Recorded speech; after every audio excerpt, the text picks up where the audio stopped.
Hey Mass-Minders, we need your help. We are trying to reach our first milestone of 1,000 subscribers. So please, if you haven't already, subscribe to our channel and share it with your friends and family.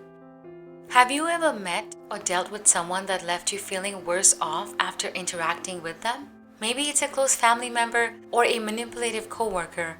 It's common to refer to these people as being toxic, but it's important to keep in mind that this term isn't grounded in psychology and doesn't have a simple definition.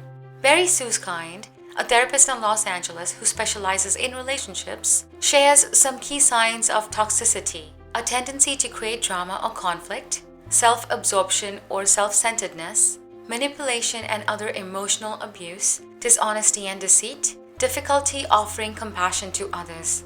Sound familiar? Here are 8 tips on how to respond to this type of behavior. 1. Avoid playing into their reality. Some people have a tendency to see themselves as the victim in every situation. If they mess up, they might shift the blame to someone else or tell a story that paints them in a more positive light. You might feel tempted to nod and smile in order to prevent an angry outburst. This might feel like the safest option, but it can also encourage them to see you as a supporter. Try respectful disagreement instead. You might say, "I had a different take on the situation," and describe what really happened. Stick to the facts without making accusations. While your disagreement might upset them, it might also lower the chances they'll try involving you again. 2. Don't get drawn in. Dealing with someone's toxic behavior can be exhausting. The person might constantly complain about others, always have a new story about their unfair treatment, or even accuse you of wronging them or not caring about their needs. Resist the urge to jump on the complaining train with them or defend yourself against accusations. Instead, respond with a simple, "I'm sorry you feel that way," and leave it at that. 3. Pay attention to how they make you feel.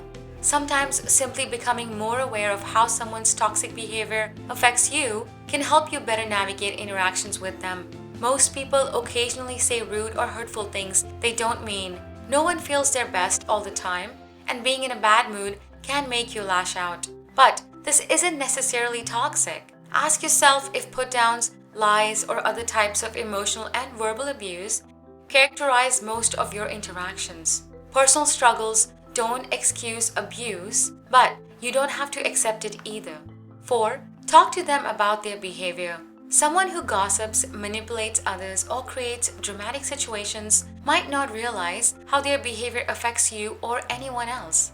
An open conversation may help them realize this behavior is simply unacceptable. 5. Say no and walk away. Have a hard time turning people down?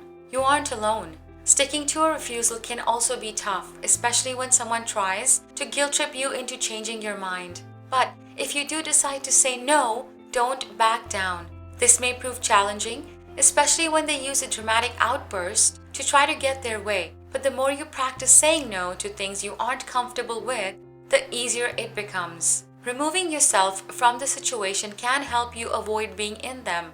If you can't physically leave, make it clear you're no longer involved in the discussion. Say, "Excuse me," and turn away, for example. 6. Remember, you aren't at fault.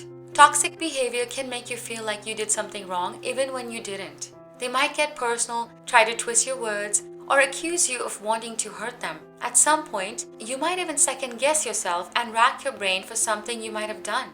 But remind yourself, their behavior has nothing to do with you. Restate your boundaries and try not to take their spite personally. Take deep breaths to calm yourself or mindfully acknowledge their words so you can let them go without being affected.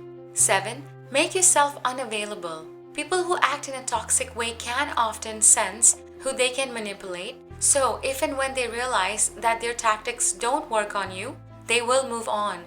If you're never available, they might eventually stop trying to engage. 8. When you can't avoid the person. If you can't completely avoid or scale back the amount of time you spend with someone, you still have options. Boundaries are essential, so set them. Setting boundaries involves deciding what you will and won't tolerate. Communicate these boundaries clearly and stick to them.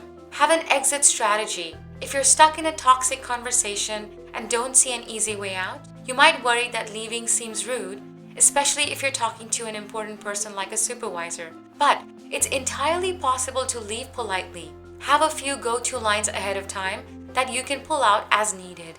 Maintain calm, stay grounded, and the next time you feel anxious in an interaction, try grounding yourself with these simple tips. Breathe slowly and deeply. Try relaxing your muscles instead of tensing them.